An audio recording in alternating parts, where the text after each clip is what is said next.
Баршаңызға қайырлы күн, менің каналыма қош келдіңіздер.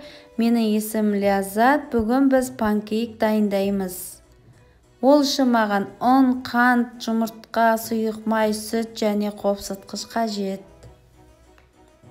Қант пен жұмыртқаны блинчикпен жақсылап ағарғанша араластырып алатын боламыз. Достар, видеоны соңына дейін қараңыздар. Менің каналыма тіркеліп, лайк басып, пікір жазуды ұмытпаңыздар.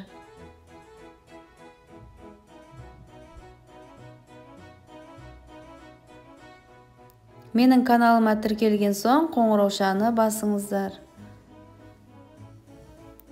Жұмыртқалы массамыз дайын болғаннан кейін, оның үстіне сүт пен сұйық майды қосып, жақсылап араластырып алатын боламыз.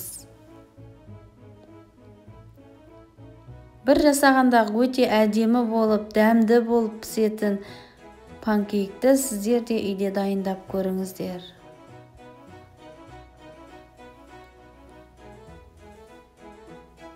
Одан соң ұн мен қантты жақсылап араластырып, бәрін бірге араластырып аламыз. Арасында түйіршік қалмайтындай етіп, жақсылап араластырып алыңыздар.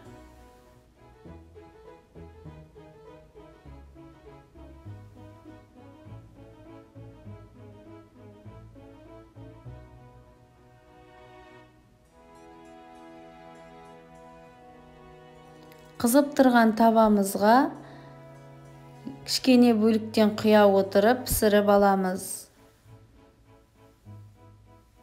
Табаның астын қатты қоймаңыздар. Баяу отта пісірген өте дәмді, өте жақсы болып піседі. Мінекей достар, біздің әдемі панкейктеріміз пісті. Екі жағы да бірдей және де әдемі болып пісіп жатыр.